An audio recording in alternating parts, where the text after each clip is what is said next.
Hi there, welcome to the Tent News, where the truth comes to light and the stories everyone is talking about are brought straight to you. From shocking confessions and viral social media moments to real life mysteries and trending drama, this is the place where we uncover it all. Now, please watch this video first, and I will be back with the rest of my commentary.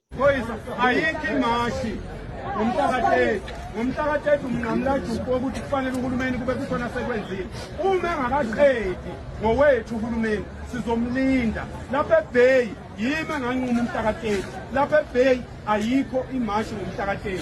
Abantu uma befuna ukuphuma bephatha amaflag abo bekhombisa isupport bethandaza becela uNkulunkulu ukuthi izwe kalilunge ngingajabula ke lihambele nje umuntu ayishuthela ivideo yakhe noma nayishuthela ivideo yakhe noma nayishuthela ivideo yakhe ngisho ungalibona ikwele kufanele lihambe lidanasa la uliyeke utshelwa yimina lizohamba.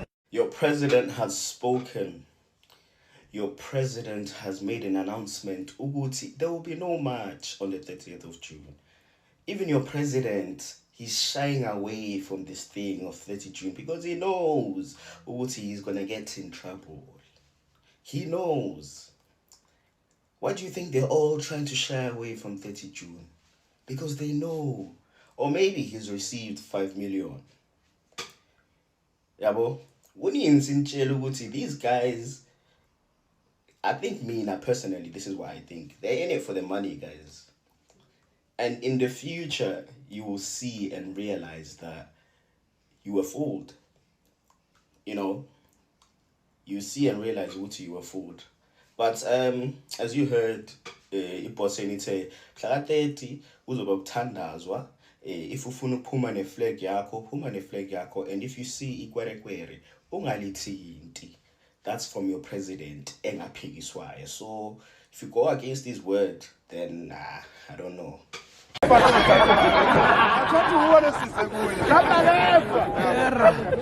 Ngane zakwethu amaphoyisa acela ukuthi ngoba sisuke thina singabaholi sathi sohlanganela lapha eSquare. Sabe singasho nina besisho thina ukuthi thina sohlanganela lapha bese sinika umhlahlandlela. Manje ke kwaseke kusuke ke kunifika kuqala ke ngingakafiki kwase kubonakala ukuthi ngathi kuzophazamiseka ukusebenza. Selokhu saqala ukusebenza abafethu asikaze sikuphazamise ukusebenza, asikaze sone, asikaze sibulale lutho, futhi umhlaka-30 ngathi mina uyini nqamlajuqu asishonga ukuthi khonto ezokwenzeka ngomhlaka-30.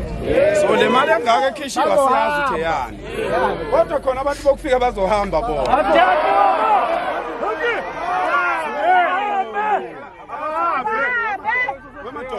Wemadoda ipolitiki idlale ngabantu isikhathi eside ipolitiki. Kunjalo uthi kufuneka amanzi, uyezwa? Nithunywe umuntu ofuna ukuba ikhansela athi hambani yoshisa ilibrary. Uthi kufuneka amanzi, nithunywe umuntu ofuna ukuba ikhansela ethi hambani yoshisa isikole, niyezwa? Ningaphindi niyenze leyo nto leyo. Ningaphindi hlakaniphani.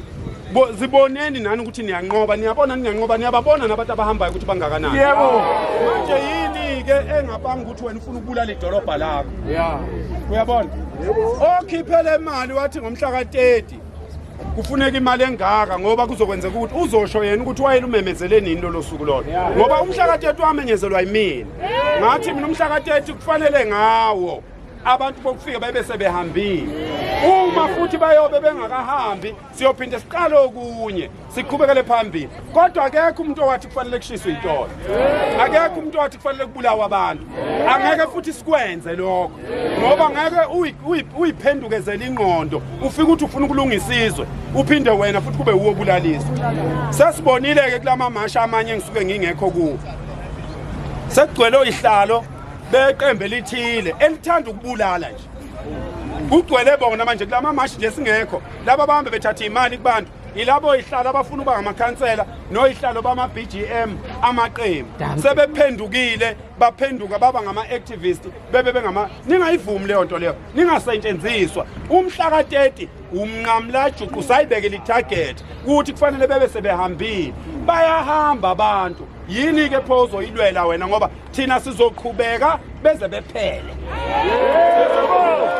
Beze bephele umhlaka-30.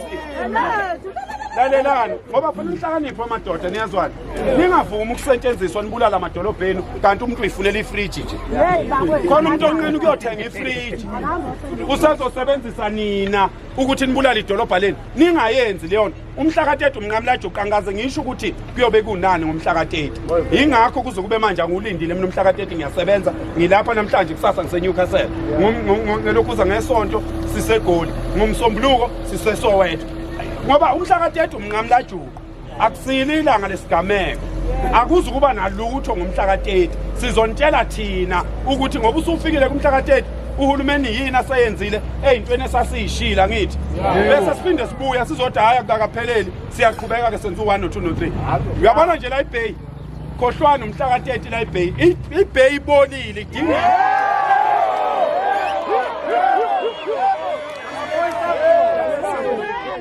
u3 months la iBay mncane kufanele ngizohlala 6 months la iBay ngizolungisa iphoyisa ngizolungisa umuntu wakamasipala onikeza amakwerekwere amapermit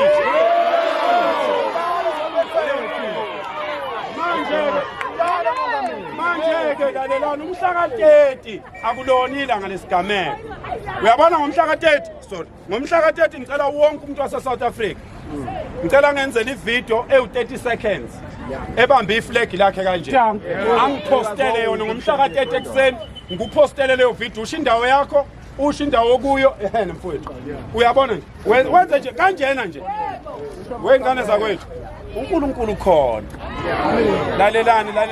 lalelani mina ngiwubufakazi bokuthi uNkulunkulu khona futhi uNkulunkulu mawulwela into enhle uyakweseka mina ke ngilwela lelizwe ukuthi kalilunge ngibuyisa unembeza kuwa amaphoyisa lawa ngibuyisa unembeza ezikhulwini zethu zikahulumeni anikaze ningizwe ngithuka umuntu mina ngithi abantu abalunge ukuze izwe lethu lizolunga uma ngabe umuntu wayenza idili nekwerekwere neNigeria la iBay akahamba yolitshela ukuthi ngeke kusaqhubeka ngoba kuzophela lo sizosuka la njengamanje indawo eyihlela amakwerekwere niyazazi yebo sesibe nenhlanhla amaphoyisa avela abamaningi uma sihamba nje la nifike nithi mana phakela nansi indawo mina ngizothinta umphathi ngithi awusebenze la mphathi ngoba ilona thuba esinalo leli masithi siyabafolela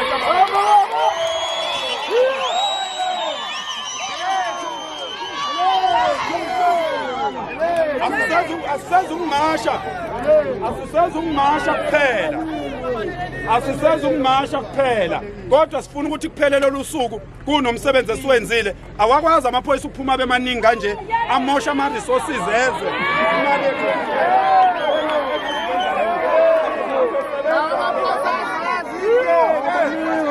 bakazidlohla bakhona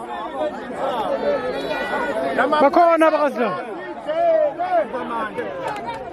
azosebenza bafowethu laba nikhumbule njalo niyazwana njengoba ngikhuluma kanjena ngomunye wabantu ogqugquzela kakhulu inhlonipho ebhekwe emaphoyiseni so kulokho esikushoyo ayikho inhlamba ebheke emaphoyiseni sikhuluma nje iqiniso ngingomunye wabantu o-advocate for irespect yamaphoyisa nokuzwelana namaphoyisa ngoba amaphoyisa kufike kube corrupt umphathi stage kube uyena ocorrupt bese kuthi wonke lamaphoyisa amancane uthola ukuthi athi afika azobopha umuntu afika vinjwe ukuthi umphathi unobudlelwane nesigebengu so amanye amaphoyisa asebugebengwini awathandi aphoqwa ukuthi umphathi uyena oyisigebengu akusancengwe umuntu-ke manje wengane zakwethu akasekho nje umuntu oncengiwe manje kungezwe manje into engingayiqondi nje yila indaba yalama-security ukuthi lama-security azofunani la funani vele yiwo lade sixosha lapha nazona basakhalela yiwo vele bafunana bahamba banasidingo la abahamba abanasidingo useless sisacela ukuchazeleka amaphoyisa nama-security ukuthi enzani lama-security athunyiwe umphathi wama-security athunyiwe sicela ukubuza ngoba amaphoyisa akhona ama-security enzani nawe OKDP OKDP siwa nawe edolobheni player side akati bolo no sicela suka sicela hamba yogadi bolo ngoba mana before we get sixoxele nawe ukuthi ithini into yakho ngoba nilapha namhlanje nimuva kuphi? It's a peaceful gathering. It's a peaceful gathering.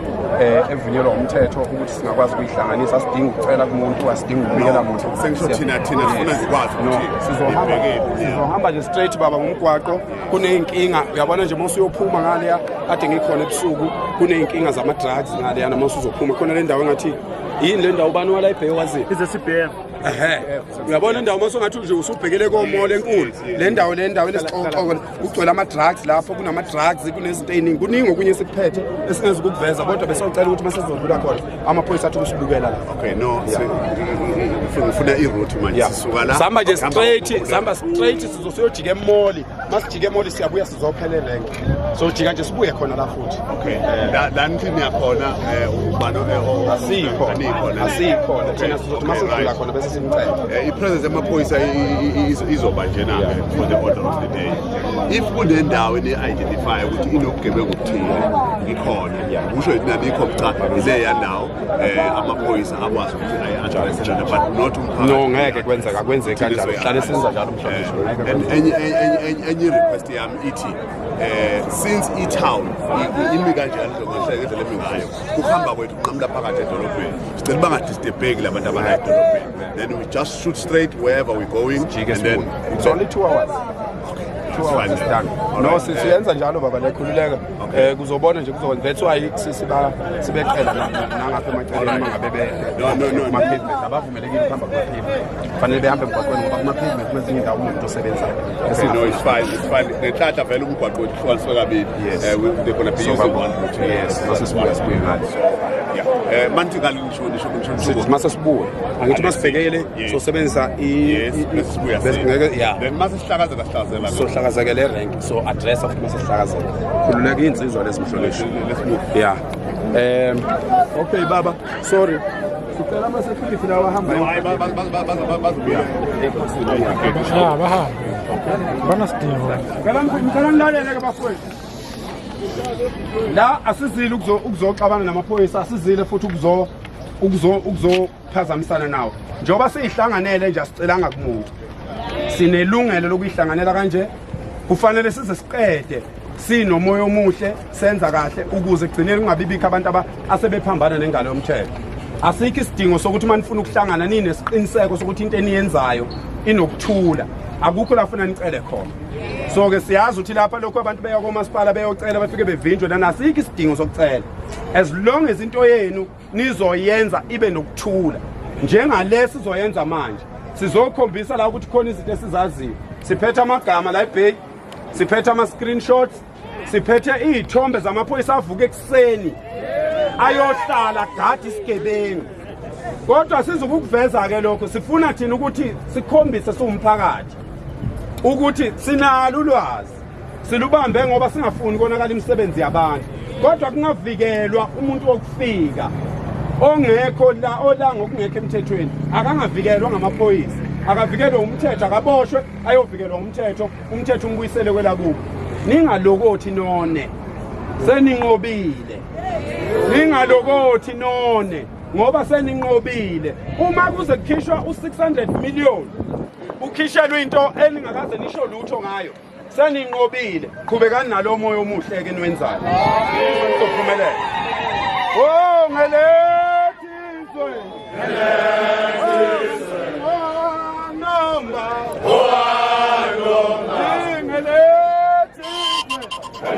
Bahamba la security bevele yapha vele.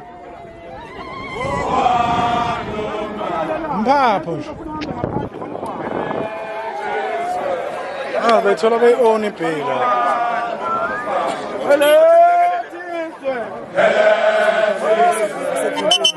Hayi lutho.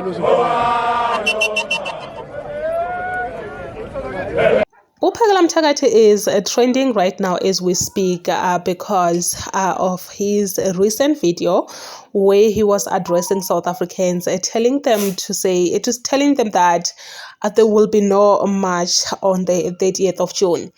This day, guys, has been anticipated by so many South Africans and so many people have been waiting for it. And here he comes few days before the 30th and dictate, and he's saying that there won't be any March and March. He's canceling everything, wara wara, and now people are surprised. People are actually shocked to hear him saying that. Uguthebo, what do you mean? What do you mean, Ugutu, on the 30th of June, there will be no March, Wiley? We have actually sharpened our teeth. We have, prepared for this March and March. And then when you will just appear here and tell us, Ugutu, no, there won't be any March, there won't be this and this, which there are other South Africans as well that reacted to the video saying that you will not understand. And I do get why they're saying that. I do get it. Maybe he's just trying to, I don't know how to put this, but he's not really saying on the 30th of June there won't be any March in March, but he's the only one who knows. Yes, he's the only one who knows what he meant by that. Maybe he meant Uguti, there will be March and March, but not the one that people are looking forward to, or there will be March and March, which a lot will be happening, but behind the scenes. Yeah, that's what I'm just thinking, Nje Uguti. Maybe that's what he meant. Because the way his supporters saying that you will not understand, and blah, blah, So that's what came to my mind. Or he's just also, like backing off to say, if anything goes wrong on the 30th of June, I will not be held accountable, because he knows at this point is very aware that if anything goes wrong on that day, he will also be held accountable.